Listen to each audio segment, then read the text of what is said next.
Bonsoir à tous et de retour sur le plateau de Tandem TV. Mais quel plaisir d'être de nouveau parmi vous. Alors, j'espère que vous avez suivi les précédentes émissions de ce soir. La première partie avec l'auteur Philippe Sola et la seconde avec Michael Greenspan qui nous a parlé de Manitou. Alors, dans cette émission-ci, on va être un peu plus léger. On va essayer de retrouver l'ambiance des quiz. Vous étiez, je pense, tous les trois là, Avi, Galit et William, pour les quiz de ces que nous avons réalisés il y a déjà quelques mois.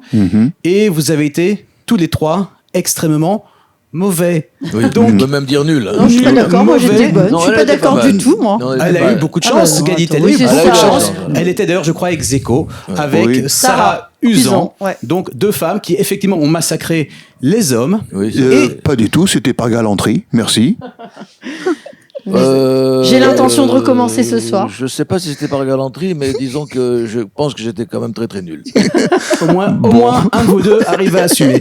Eh bien, ce soir, on va pas innover, on va pas créer, on va tout simplement copier un concept, assumons-le, un concept qui existe déjà et qui, je l'espère, va fonctionner chez nous également, puisqu'il s'agit du jeu de l'invité mystère. L'invité mystère, donc, ça signifie que nous avons en duplex, sur Tandem TV, un invité que ni Avi, ni Galit, ni William, ni même vous, téléspectateurs, ne savez qui est cet invité mystère. J'en perds même mon français. Alors, on va commencer à jouer. Je vous explique le principe. Notre invité mystère est là, entend toutes les bêtises que nous sommes déjà en train de dire, et vous pourrez essayer, et vous devez essayer de l'identifier sur base de questions. Attention, notre invité mystère ne pourra répondre que par oui ou non. On va essayer d'être très scolaire. Vous allez poser chacun à votre tour une question et on va tourner jusqu'à ce que l'invité soit identifié. Si vous pensez avoir reconnu notre invité, je suis sûr que tous les trois connaissez parfaitement bien l'invité mystère. Eh bien, si vous ne me le dites pas, bien évidemment, mais vous le notez sur le petit papier que j'ai eu le plaisir de préparer bien avant l'émission Galit, et vous montrez votre réponse. Non mais enfin, petit papier. Petit papier. En fait, il est plutôt même grand puisque ça vous permet d'avoir plusieurs propositions. Et si jamais vous avez identifié correctement notre invité mystère, eh bien, on a gagné. Vous avez en tout cas le droit de vous taire. Alors, je vous propose de commencer tout de suite et je me permets de saluer notre invité. Bonsoir, invité mystère, est-ce que vous nous entendez ? Je vous entends très loin. Eh bien, nous sommes très loin puisque vous n'êtes pas proche de nous. Nous sommes ici en Israël à Ranana. Nos invités mystères vont essayer de découvrir non seulement qui vous êtes et donc où vous êtes. On va commencer. On est concentré. En tout cas, nous, on vous entend très très bien. On va peut-être commencer par une première question. William Zerbib. Un homme ou une femme ? Non, mais c'est oui ou non, non ? Ah oui. Est-ce que vous êtes un homme ? Allez, voilà. Non. Galit. Êtes-vous journaliste ? Non. Est-ce que vous pourriez être une artiste ? Oui. Habitez-vous en Israël ? Non. Avez-vous déjà participé à une émission sur Tandem TV ? Oui. Est-ce que vous êtes du genre stand-up ? Non. Alors, je vois que Galit est déjà en train d'écrire. Elle a peut-être... Non. Ah, elle se retire. William. Alors là... Alors, on va répéter pendant que William cherche. Ouais, on a déjà une dame, artiste, qui n'habite pas en Israël et qui ne fait pas du stand-up. France ? Est-ce que vous habitez en France, invité mystère ? Oui. Êtes-vous chanteuse ? Oui. Oh, un gros indice trouvé par Galit. Notre invité mystère, en France, est chanteuse. Et vous n'avez jamais chanté en Israël ? Oui.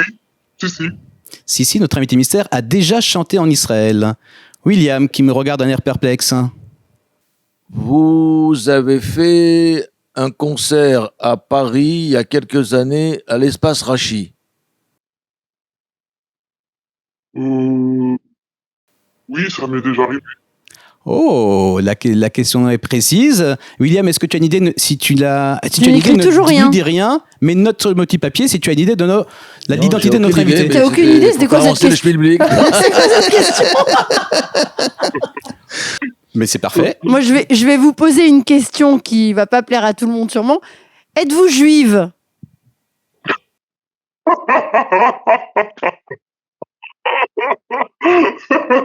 Oui. Alors, est-ce qu'on peut faire un point, monsieur le directeur? Oh, monsieur le directeur. Attends 2 secondes. J'ai un petit coup de chaud. Je fais le point. elle veut faire On le a point, elle a raison. une chanteuse juive Juive. qui habite en France Elle a et qui a tourné. déjà participé à une émission sur Tandem Et qui a été arraché une fois. et qui a été arrachie. Toi, tu as une question? Est-ce que vous avez une maman chanteuse? Elle chante comme une casserole. Donc Donc, non. Vas-y, t'as une question? Moi, j'ai une question. Êtes-vous marié? Oui. Avez-vous participé à une émission sur Tandem? Dans le studio, mais il y a de cela des années. D'accord. Dans une autre vie. Avis Van Wetter. C'est sur Radio Sol, je crois. Ah oui, Radio Sol. Ok. Dites invité mystère, n'en dites pas plus, s'il vous plaît, merci. Non, mais moi, je sais pas. Ok. Indice, Avis mais- qui réfléchit. Est-ce que vous chantez des chansons françaises? Oui. Est-ce que vous voulez un indice, mes amis? Ah oui. Ouais, comme un joker, ouais. s'il te Alors, plaît. je vais dire victoire de la musique. Victoire de la musique. C'est horrible ce que tu es en train de faire parce que je sais qui est notre invité mystère, mais je n'ai pas son nom. Ah, bah c'est ton problème, Galit. C'est-à-dire que je sais qui est notre invité mystère, mais Mais tu ne sais pas son nom, ça reste ton problème, je ne Galit. sais pas son vrai nom. William. Ça y est. Ah, William a un nom. Galit, elle sait qui c'est, mais n'a pas de nom. Avez-vous, moi je veux continuer à poser mes questions puisque Mais je t'en prie. avez-vous Planté des chanté choux. Edith Piaf? Oui, ça m'est arrivé. Allez-vous chanter pour les Jeux Olympiques? Non. Êtes-vous Aya On va me poser Nakamura? raison, mais que je dirai tout à l'heure. Êtes-vous Aya Nakamura? Non, Avis. je n'ai pas cette odeur. Invité mystère, est-ce que nous connaissons? Je crois qu'on s'est déjà croisés, mais je ne pense pas que nous ayons été présentés formellement. Invité mystère, il y a William Zerbib qui me fait de grands signes, qui dit moi. William, Est-ce si que vous avez trouvé. Est-ce que vous avez, je pense avoir trouvé, est-ce que vous avez dans le showbiz des homonymes? Non, je ne crois pas. Non. Oh, ça me fait plaisir. Mais faites-moi des propositions, les amis. A- Lancez-vous, mouillez-vous. Avez-vous déjà joué dans des comédies musicales? Non. Alors, William Zerbib me propose Camille Lelouch. Invité mystère, êtes-vous Camille Lelouch? Non, pas du tout. Camille Lelouch a chanté à l'Espace Rachi? Camille Lelouch est déjà venu sur dans MTV? Non, mais William. Avis, une question. Pardon? Une question pour David. Quelle couleur vos cheveux? Ah non, la réponse peut Êtes-vous être blonde? oui, non. Êtes-vous blonde, pardon? Oui, c'est vrai. Non, mais blonde, hein? Non. Je vais vous donner un deuxième indice parce que je vois que nos chroniqueurs sont en train de ramer et encore ramer. Alors, c'est pas un indice facile, on en parlera probablement tout à l'heure. Je vais vous dire Boogie Wonderland. Avec mon bel accent. Boogie Wonderland. Wonderland, c'est une chanson des Earth, Wind and Fire. Et- Ah oui, ça y est. je Invité sais. mystère, vous, ça J'ai- vous parle, j'ai- Boogie Wonderland comme indice? J'ai trouvé, ça y est. J'ai trouvé. Invité mystère, si à vous je vous dis Boogie Wonderland, ça vous parle? Oui, bien sûr. Ah, très bien. Alors, William s'est un petit peu excité. Après Camille Lelouch, il va nous proposer Laissez-moi voir. Galit, ne regarde Non, je pas. regarde pas, je veux pas. Je veux Eh pas. bien, vous avez été identifié par William. William se tait. Il nous reste Avi et Je ne peux Galit. que me taire maintenant que j'ai rencontré. Voilà. C'est pas possible. Bravo, William Zerbib. Alors là, on est mal barré. Alors là, La honte. la seule, Alors, j'ai aucune la seule idée. chose qui me rassure, c'est que pour une fois dans un jeu, ben voilà, il y a un homme qui gagne. Qu'est-ce qu'ils ont dit, blonde? Ils ont dit blonde? Non, elle est pas blonde. Pas blonde. Elle est pas blonde. Brune. Ou châtain, ou rousse. Alors, ou je vais vous donner juive. un indice supplémentaire Ouais. pour qu'on puisse un Parce petit que peu Boogie avancer parce que là, Wonderland, vous ne ramez plus. Oui, Vous ne- allez, Ah non, vas-y. non, c'est moi qui donne les Ah. indices. Vous ne ramez plus, vous coulez. C'est un point commun entre. Moi, je suis un petit peu vache. Pascal Légitimus, Claude Lelouch et Walt Disney. Non, mais ça sert à rien, tes indices. Ils sont relous. L'autre, il est relou. Les indices, au lieu de nous aider, ils nous embrouillent. N'importe quoi. Non, mais il nous aide à Non, mais- couler, quoi. Non, mais c'est n'importe quoi Pascal comme indice. Légitimus, Mais c'est n'importe Claude quoi. Lelouch et Non, Walt mais Disney. N'importe quoi. Ah, vous êtes C'est mauvais. n'importe quoi. C'est pas nous qui sommes mauvais, D'accord. attends. J'ai un indice à donner. Ils vont pas trouver comme Mais surtout sans micro, ça n'ira pas. j'ai un indice à donner. Autre quoi. Un indice. Hein. C'est bien, c'est le concurrent qui donne un indice. Je t'écoute. Elle a chanté dans un groupe de rock. Parce qu'on sait que c'est une femme. Oui, oui. Il n'y a pas très longtemps. Allez, je vais faire avancer le schmilblick. Je vais dire sœur. La sœur, c'est bon. Comment ça, la sœur? Non, pas la sœur, la bonne sœur. Sœur. Ah oui, parce que je pensais à Annie Cordy. Non, ça. D'accord. Ok. Ça y est, j'ai trouvé. Alors, vas-y, je te prie Alors, je de note. l'écrire. Avis. Tu avais dit quoi? Que tu étais extrêmement bon à ce genre de jeu. Si Gaël t'a trouvé, bon, tu auras un gage. Alors, Galit me propose quelqu'un que je vais nommer et avoir le plaisir de retrouver dans quelques minutes, puisqu'elle a identifié également notre invité mystère. Avi, vous êtes le maillon faible. Oui. Au revoir. Au revoir. Nous allons accueillir tout de suite sur ton MTV, Madame Laura May.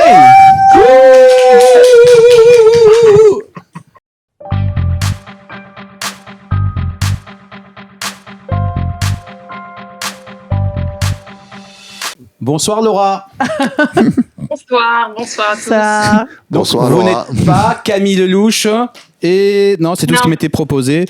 Moi, je suis très heureux de vous avoir. En plus, vous êtes vraiment pratiquement une habituée dans MTV et on est très fiers de vous avoir comme ami.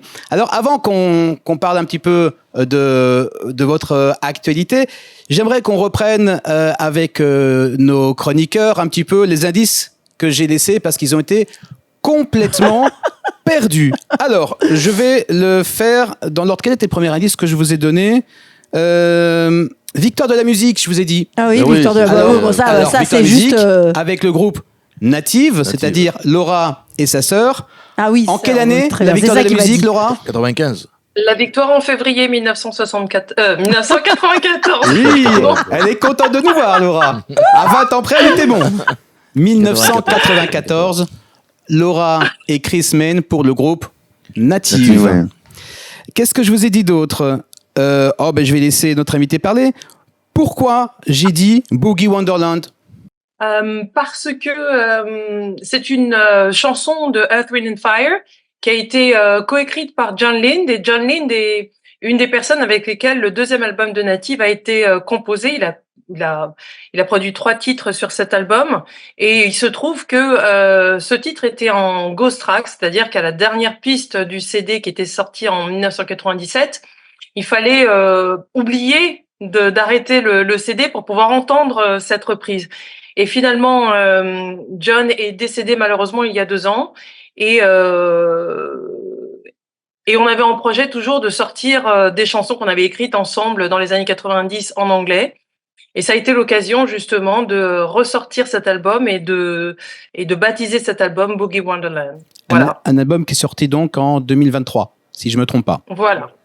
Oui.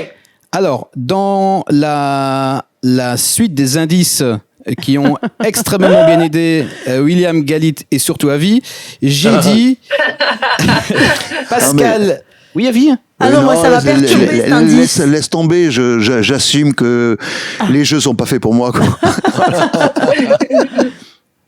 D'accord. Pascal Légitimus, J'ai dit oui. Pascal Légitimus, Claude Lelouch. Bon, Lelouch, pour le coup, on a parlé, mais pas de la même personne. Et puis, Walt Disney. Alors, j'allais dire invité mystère, Laura Main. Pourquoi ai-je cité ces 3 personnes? Ah bah oui, parce que moi, ça m'a perturbé. Hein. Eh bien, pour Disney, parce que je suis la voix chantée de Pocahontas dans le film Pocahontas. Et Voilà, aux côtés de Mathilde Amet qui fait sa voix parler, mais la voix chantée, c'est moi. Ça, c'était en 1995. Ensuite, en 2001, j'ai participé au film de Pascal Légitimus, Anti-sur-Scène. Et 2. Et donc, je jouais le rôle d'une infirmière antillaise avec un pur accent antillais. Est-ce que tu peux nous faire, Laura, s'il te plaît, on va se tutoyer, l'accent antillais, s'il te Marie plaît? Thewes. Bonjour Marie Thewes. Qu'est-ce que je peux vous dire? Ouais, je peux vous dire que j'adore vraiment, je cet suis accent. fatiguée aujourd'hui, mais je suis très contente de vous voir. Waouh. J'adore cet accent. J'adore. Et Claude Lelouch. Alors, Claude Lelouch, c'est par l'entremise de Michel Legrand qui m'a recommandé à Claude pour son film And Now, Ladies and Gentlemen, donc qui est sorti en 2002, pour donner la réplique à Patricia Cass qui joue le rôle principal dans ce film avec Jeremy Irons. Et je devais jouer le rôle de Jane et faire un duo avec elle sur scène. Et c'est ce qu'on a fait d'ailleurs au film 13. Et ça a été vraiment un super souvenir. C'est vraiment, on va dire, voilà, la deuxième expérience en tant qu'actrice, quoi. Voilà. Moi, j'ai une question pour William, parce que je savais qu'il y avait un lien un petit peu particulier avec Laura Main. Est-ce que tu peux nous dire pourquoi tu as ce petit lien avec notre invité?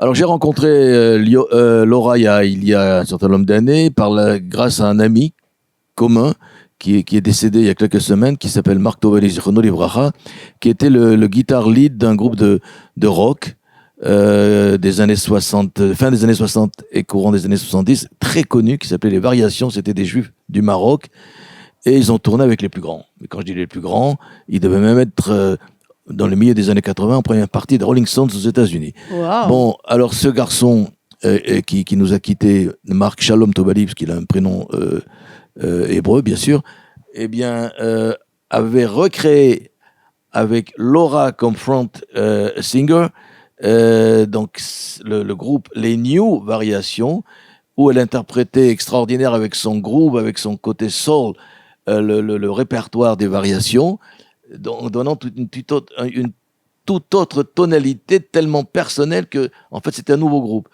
Et je les ai vus au Réservoir, je les ai vus je sais plus dans quelle, plein de salles parisiennes. J'ai assisté à Au Bus certaines. Palladium. Au Bus Palladium, voilà aussi, j'ai oublié. Le Il vient de Petit fermer Journal. d'ailleurs. Et puis on est resté très très proches. Tous les Shabbats, on se souhaite Shabbat Shalom. Elle a l'avantage de me rappeler quel est le nom de la paracha de la semaine, ce que moi j'oublie à chaque fois. Et on est très proches, je suis très proche de son mari. Et évidemment, je l'ai vu aussi en Israël quand elle est passée. Bref, on est très bons amis. Voilà. Alors justement, Galit, je vais te passer la parole. Laura, Oui. il y a, je dirais à peu près 5 ou 6 ans, tu me corrigeras, le temps passe très vite. Tu es venu Oui. justement jouer en concert, si je me trompe pas, en tout cas en partie en piano-voix. Tzafta. À Tzafta, non? Oui, à Tzafta, oui. exactement. Bravo. J'y étais. Et est-ce que tu peux nous donner une petite anecdote, un petit ressenti, un souvenir que tu as eu de ce moment, de ce concert en Israël? De ce concert particulièrement, oui, parce que c'était un moment assez émouvant, puisqu'on faisait un concert hommage à George Michael avec Yves Galoula et le Paris Tel Aviv, et c'était extraordinaire parce que le tout le concert s'était déroulé, et tout le monde chantait, dansait. Je pense que tout le monde est revenu un petit peu sur plein de moments de leur vie, avec toutes ces chansons de George Michael qui les ont jalonnées. Et puis à la fin, avant de partir, j'ai fait toute seule au piano Syllabi de Mansa. C'était extraordinaire parce que la salle a chanté à tue-tête et j'en avais les larmes aux yeux. Ça m'a beaucoup touchée. Et voilà, il y a eu ça, et puis il y a aussi une version en hébreu de Tu planes sur moi qu'a adapté mon amie, ma belle amie Anne Baer.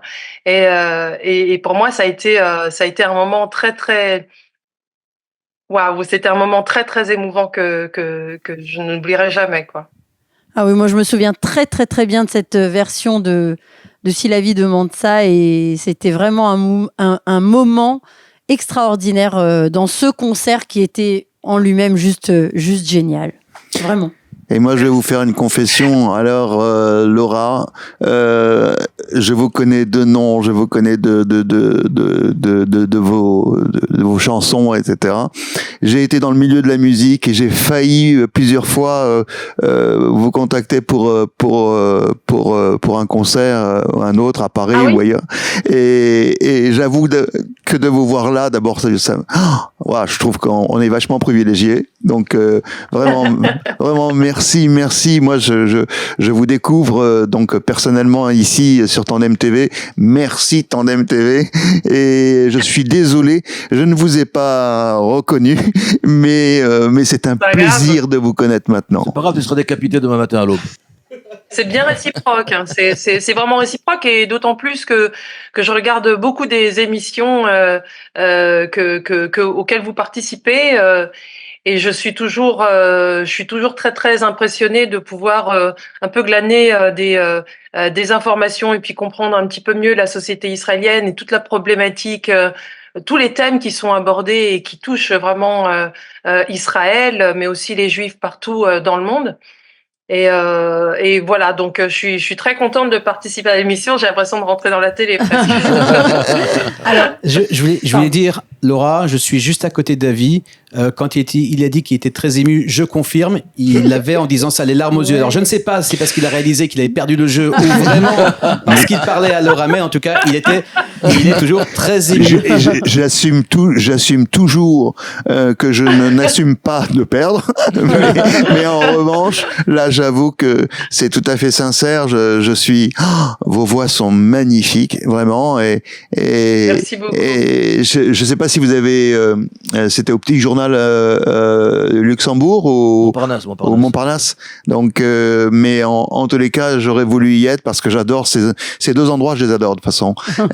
Mais là, entendre, j'imagine, puisque je connais bien l'acoustique, entendre vos voix dans un endroit comme ça, ça doit être magnifique, et vraiment, je suis ravi que, voilà, je veux vous redire encore une fois, je suis vraiment ému, et c'est vrai. Ça me touche, et j'espère vraiment que qu'en venant en Israël prochainement, j'espère le plus vite possible, j'aurai l'occasion de venir vous saluer. Et voilà. Je voulais quand même dire que même si vous rencontrer et de discuter avec vous. Même si mes yeux à moi sont plus secs, mais ça c'est pathologique. Je voulais quand même dire que moi aussi, je suis très ému parce que je voulais quand même vous dire que Laura Men, d'ailleurs elle l'a cité, était l'une de nos premières invitées en studio à l'époque où l'émission n'était qu'une émission, pour ceux qui ne le savaient pas, ceux qui nous regardent en télévision, n'était qu'une simple émission de radio, même de radio web. Elle était venue dans notre petit local et elle a chanté a cappella, et je peux vous dire que être enfermé dans un 15 mètres carrés avec Laura Men qui chante a cappella, je peux vous dire que le peu de poils que j'ai, tout s'est redressé et c'était un moment magique. Et donc, effectivement, la prochaine fois que Laura Men arrive en Israël, c'est obligé. Elle fait un détour chez nous. Galit, tu voulais dire quelque chose ? Oui, parce que c'est vrai que c'est une émission qui est légère, etc. Mais bon, moi, je vous suis beaucoup sur les réseaux. Je sais que vous avez été très, très, très touché vous êtes toujours très touché par tout ce qui se passe ici, etc. Et je voulais vous demander comment vous l'aviez vécu, vous, femme qui vit en France, mais juive, noire. comment est-ce que vous avez perçu tout ça depuis là-bas? De façon très très percutante, je disais à mon amie Anne Baer qui était là justement il n'y a pas très longtemps, je lui disais en fait j'étais très contente de la retrouver, on s'assoit dans un café et puis on commence à discuter et puis immanquablement arrive et c'est elle qui le lance parce que j'avais pas du tout envie enfin j'étais pas du tout là-dessus mais elle parle du 7 octobre et je me suis mise à pleurer et je lui ai dit écoute tu sais je me rends compte que je subis une très grosse dépression depuis le 7 octobre, depuis le 8 d'ailleurs, puisque moi j'ai découvert à la fin de la fête en rallumant mon téléphone, puisque c'était Simchat Torah. Et je me souviens que ce soir-là, j'ai fait 2 panic attacks. J'étais toute seule et j'étais toute seule ici. Pardon, excusez-moi. Oh là là, je suis désolée. Excusez-moi. Pardon. Et en fait, D'abord, il faut vous dire que c'était bon. On avait passé Kippour et pendant la fête de Kippour, il y avait la famille de ce jeune garçon qui a été agressé et qui est passé malheureusement sous un tramway. C'est quelqu'un qui tout le monde en a parlé. C'est un garçon qui faisait partie de notre communauté. Je me suis aperçue pendant l'office de Kippour que quelqu'un disait le Kaddish et se mettait à pleurer. Et quand j'ai compris que c'était le père de Jérémy Cohen, Zirono Livracha, je me suis aperçue que j'étais assise à côté de sa femme et de ses filles. Et là, j'ai eu un choc parce qu'évidemment, le choc d'être voilà à ce moment où on demande à être inscrit dans le livre de la vie et de s'apercevoir que forcément cette famille a prié pour chacun, mais aussi pour le bien de sa famille et s'apercevoir qu'au cours de l'année il y a eu ce drame absolument horrible. Je me suis posé la question justement sur le sens profond de Kippour et j'étais tellement j'étais tellement à fleur de peau que je pouvais pas imaginer en rallumant mon téléphone quelques jours plus tard, voilà, enfin, quelqu'un est venu à la choule en disant voilà, il s'est passé quelque chose, c'est très très grave. J'étais en train de lire des Tehillim mais j'étais en plus, enfin voilà, je suis très troublée d'en parler, mais dès que j'ai rallumé le téléphone, là, ça a été un choc. Et ce qui a été encore plus choquant, d'abord, d'une part, c'est de ne pas pouvoir faire quelque chose, d'être à distance, à part envoyer de l'argent. On peut pas faire grand-chose. Et nous, d'ici, en France en tout cas. Et le pire, c'est tout cet antisémitisme. Alors là, je découvre ce que je pouvais percevoir quand même, mais je pensais pas que c'était à ce point-là. En fait, les gens ont soif de sang. Et quelque part, je découvre une société barbare. Elle est complètement illettrée, je dis au sens je dis ça vraiment à dessein parce que pour moi, quelqu'un qui n'a pas conscience de l'histoire, qui ne sait pas ce que c'est que la guerre, qui ne sait pas faire la différence entre une armée régulière et des terroristes, pour moi, c'est une crasse intellectuelle qui est insupportable, insupportable. Il n'est pas possible de discuter avec les gens, même si je crois malgré tout que les gens ont compris, à part les plus politisés à gauche, qui font exprès de ne pas voir, de ne pas comprendre. Mais c'est très compliqué de pouvoir discuter, de pouvoir s'exprimer avec eux et d'essayer d'en retirer quelque chose qui donne un peu d'espoir. Je vous avoue que moi vraiment, je suis mais il y a quelque chose qui est éteint en France, voilà. On dit que c'est voilà le pays des lumières. Ben moi, j'ai vraiment la sensation que les lumières sont éteintes en France et je ne vois pas je ne vois pas d'espoir dans. J'étais profondément choquée et en colère quand notre président n'est pas allé marcher. Le prétexte qu'il a donné ne me satisfait absolument pas. Au contraire, il m'a confortée dans l'idée que qu'il n'y a finalement pas grand-chose à attendre de personne. Et en même temps, au moment où on a appris cette nouvelle, je me suis dit, mais en fait, c'est le moment d'affirmer encore plus qui on est. Moi, je sais que je peux pas faire autrement. Je suis noire et je peux pas faire autrement. Il y a des gens qui détestent les noirs. Je peux rien faire. Il y a des gens qui, je peux pas changer ma couleur. Vous voyez ce que je veux dire? Il y a des gens qui détestent les juifs. Je peux pas faire autrement d'être ce que je suis aussi. Donc, pour moi, c'est eux ou nous. Alors voilà. Merci En même pour cette temps, sincérité. je vis aussi très difficilement de voir les manifestations, même si je comprends, mais les manifestations qui montrent un visage désuni, exactement comme avant. Oui. Je suis atterrée, je comprends. Mais il y a un temps pour tout et là même avec mes amis de gauche, c'est très difficile de discuter avec eux. On a l'impression que je sais pas, il y a un prisme idéologique qui là encore, même dans un instant aussi tragique et crucial, ça vient comme ça se mettre au milieu. J'ai du mal, vraiment. Merci pour cette sincérité. Je voudrais vous dire, Laura, que encore une fois, on ne se connaissait pas personnellement, mais je dois dire que là, vous venez de le faire, quoi. Vous venez de participer, vous venez de faire quelque chose. C'est sur Tandem TV, d'accord, avec tous nos téléspectateurs. C'est pas ici en Eretz Israël, mais vous parlez à tout Eretz Israël, et ce que vous venez de faire, ce que vous venez de dire, c'est tellement important pour nous de l'entendre, tellement important pour tous nos téléspectateurs de l'entendre, et que sachez-le, là, c'est ce que vous venez de faire, voilà, vous avez apporté quelque chose. Et quand vous serez en Eretz Israël et que vous verrez combien tant d'artistes vont chanter sur des lieux avec des militaires ou sur des lieux malheureusement tragiques, eh bien ces gens qui chantent ont cette même sincérité, cette même profondeur, et je dois dire que cette résilience qu'on a ici, eh bien finalement vous la portez vous aussi, et en plus vous la portez magnifiquement parce que vous êtes une belle personne, vraiment, Laura.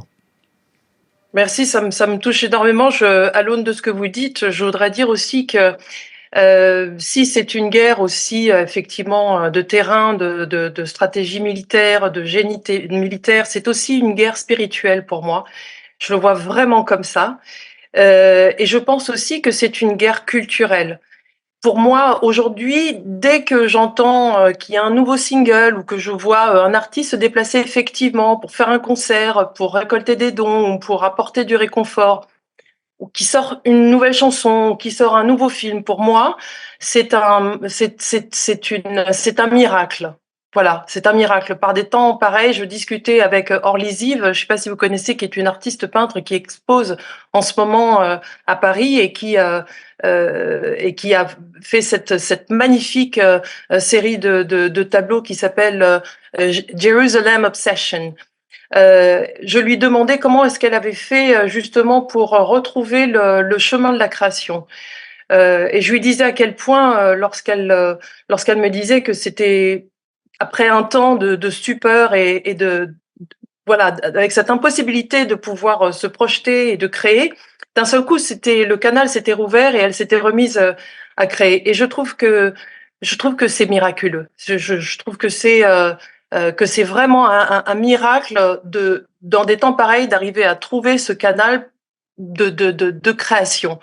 Donc voilà, je suis très touchée par ce que vous me dites et j'espère vraiment que la paix, en tout cas, qu'une situation stable et viable va revenir assez vite et qu'on puisse après justement prendre les décisions, repartir, organiser de nouvelles élections, voilà, le moment venu. Mais là, j'ai l'impression que tout le monde prend les choses à l'envers et je vous avoue, voilà, ce que je veux dire par là, c'est que vu d'ici, c'est Ouais, vu d'ici aussi, hein, je vous rassure.